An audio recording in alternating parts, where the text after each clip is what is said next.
What is going on, you guys? It's Brandon back here with another video, and today I did something awesome. I drove 2 hours for a new fish for my 75-gallon fish tank, and I have it right here in a bucket, and it is awesome. I can't wait till you guys get to see it.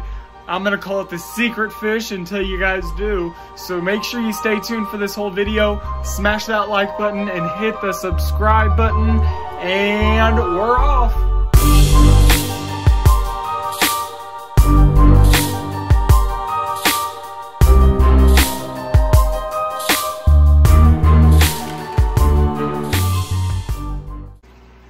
This fish here has been a fish that I've been wanting for a really long time.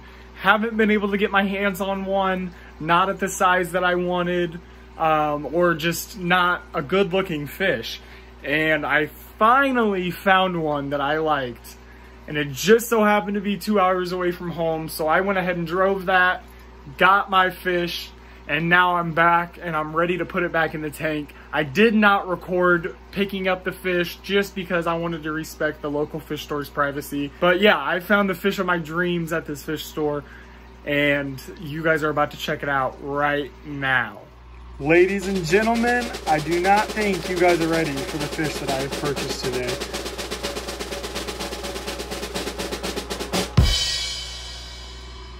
And there he is. He's a Fahaka puffer. The fish store said he was about 3 to 4 years old, but he is just an awesome fish. I cannot wait to get him into this tank. He's gonna look awesome. This has been a fish I've been wanting for a very, very long time. So I finally got one. As soon as I saw it, I knew I had to have him. Just beautiful fish. So we're gonna go ahead and start this acclimation process. I'm gonna be extremely careful with this fish. This is not a cheap fish. So I'm gonna be doing a drip acclimation process. And for those of you who don't know, that is just using an airline tubing, tying it in a knot, and starting a siphon with that until this bucket is full out of my tank. So we're gonna go ahead and get that started, and then we'll get this fish on in there. So all I did to start this little drip acclimation process is I tied this tubing here in a knot, which I actually just used a small gravel siphon, and that just slows the water pressure down with the siphon. It's getting sucked out of my tank here. And as you can see, if we go to the bucket here, you'll be able to see water's dripping out. So what this is gonna do is just acclimate this fish to my tank water. Since he is coming from a different state, they have, I'm sure, completely different water than me. So I wanna make sure he gets acclimated correctly. Like I said, he was not a cheap fish, so I'm gonna be taking some extra care of him. And we'll let this go for about 20 minutes or until the bucket is full. And then we will go ahead and get him in the tank. One thing I did want to let you guys know is when you're transferring puffer fish, you actually do not want to use just your regular method of dumping them into a net and transferring them through the air, because that can actually cause air and stress out the puffer fish and make it puff, which is actually very stressful for the fish if you guys did not know. And it can actually kill your puffer fish. So we do not want that to happen whatsoever. So I'm gonna be playing it very safe, and I'm gonna be putting this water directly back into my tank by just lowering the bucket in and letting him swim out. I think that's gonna be the safest way without letting him getting air in his body and stressing him out.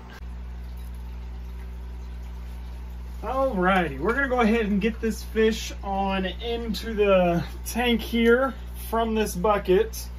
And what I'm gonna try to do, like I said, to keep this fish as less stress as possible, I'm going to try to just lower the bucket. I have to pour some of this water out. But then eventually we can just lower the bucket until he swims right on out.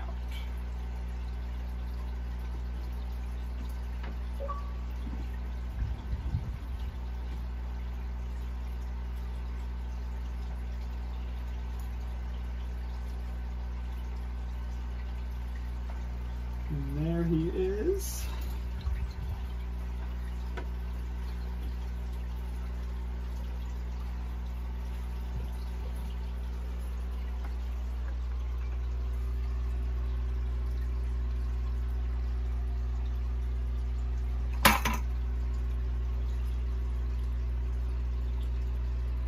There's Toker checking him out. Looks like he's gonna leave him alone here.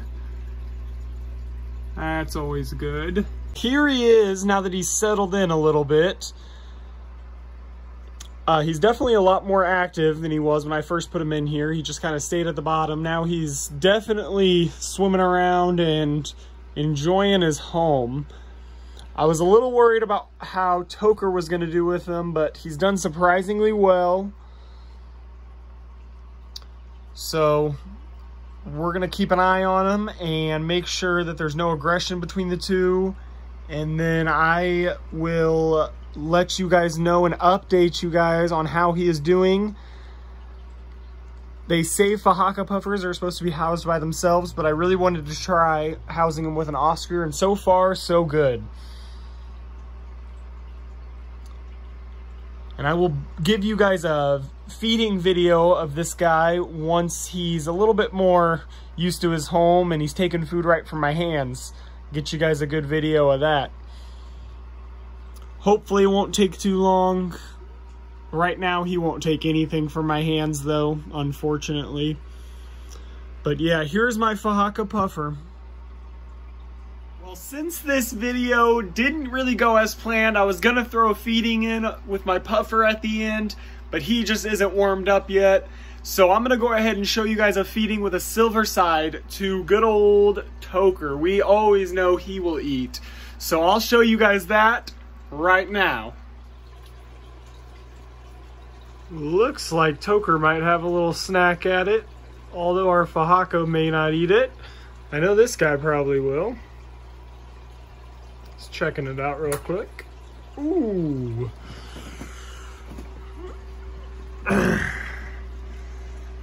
And destroyed.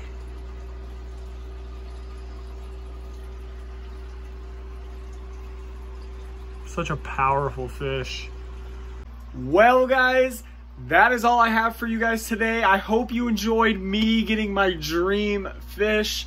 Fahaka puffer is definitely something I've always wanted to have, and I'm so excited I finally have it. I'm going to update you guys on how he's doing in this tank, and of course give you guys some feeding videos once he warms up to me a little bit and starts taking food from my hand.